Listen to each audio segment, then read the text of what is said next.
Assalamualaikum warahmatullahi wabarakatuh. Eh, Nama saya Rafiatul Fitria, NIM E 2019-3168. Saya di sini akan menanggapi 5 makalah dari teman-teman untuk memenuhi tugas UAS Ekonomi Makro Islam. Jadi yang pertama yaitu tentang prinsip-prinsip ekonomi Islam. Nah, di mana prinsip ekonomi yaitu adalah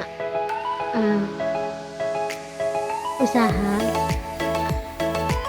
dengan pengorbanan sekecil-kecilnya untuk mendapatkan barang atau jasa sebesar-besarnya. Nah, ilmu ekonomi di sini yaitu adalah ilmu pengetahuan atau ilmu ekonomi yang mempelajari perilaku konsumen dan perusahaan serta penentuan harga pasar dan kualitas faktor input barang jasa yang diperjualbelikan. Nah, tujuan prinsip ekonomi di sini yang pertama yaitu mendapatkan hasil atau keuntungan yang lebih maksimal. Nah, yang kedua yaitu menggunakan alat atau kemampuan dalam modal atau pengorbanan yang dimiliki. Nah, yang ketiga itu menghindari keinginan yang memperkecil segala risiko kerugian. Nah, selanjutnya itu mengatur pengeluaran sesuai kemampuan yang dimiliki.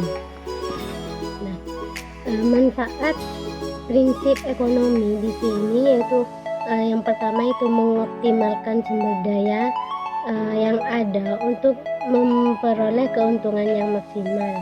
Yang selanjutnya itu bekerja hemat.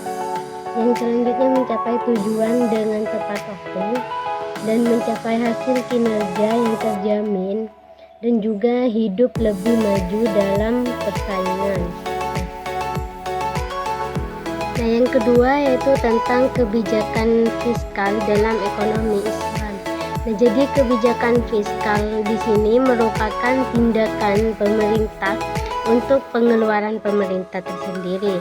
Nah, kebijakan fiskal di dalam Islam dipengaruhi oleh banyak faktor. Salah satunya yang penting yang paling dominan yaitu adalah karena fiskal itu merupakan bagian dari instrumen ekonomi publik. Nah, jadi komponen-komponen kebijakan fiskal dalam Islam yaitu dalam Islam kita kenal adanya konsep zakat seperti zakat, infak, sedekah dan juga wakaf. Nah, zakat di sini merupakan kewajiban untuk mengeluarkan sebagian pendapatan atau harta seseorang yang telah memenuhi syarat syariat Islam. Nah, sementara seperti infak, sedekah, wakaf itu merupakan pengeluaran sukarela yang juga sangat dianjurkan dalam Islam. Yang selanjutnya yaitu yang ketiga yaitu keseimbangan kurva ISLM makro Islam.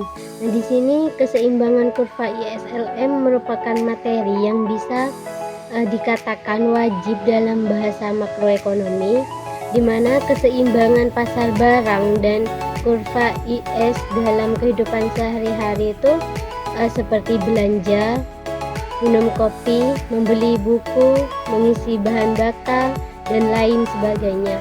Nah, jika permintaan total dari barang dan jasa dalam suatu negara diasumsikan merupakan penjumlahan dari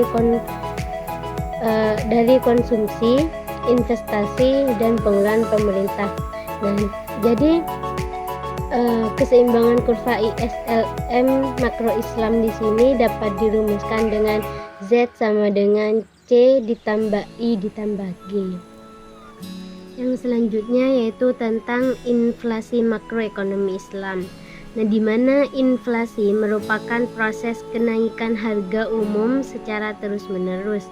Nah, inflasi yaitu adalah suatu keadaan perekonomian di suatu negara di mana terjadi kecenderungan terhadap kenaikan harga barang dan jasa secara umum dalam waktu yang panjang, dapat disebabkan karena tidak keseimbangan arus uang dan juga barang.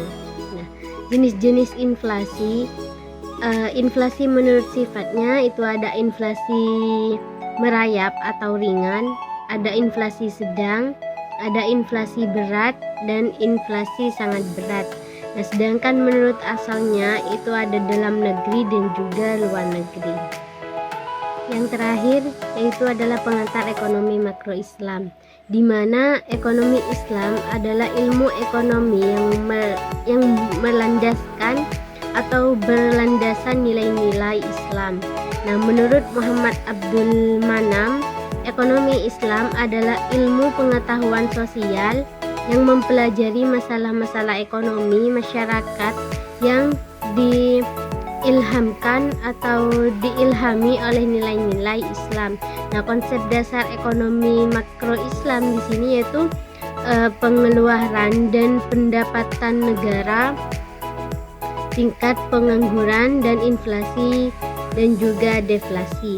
Nah, prinsip dasar ekonomi Islam di sini yaitu berdasarkan dari Al-Qur'an, As-Sunnah, Al-Ijma' dan juga Al-Qiyas.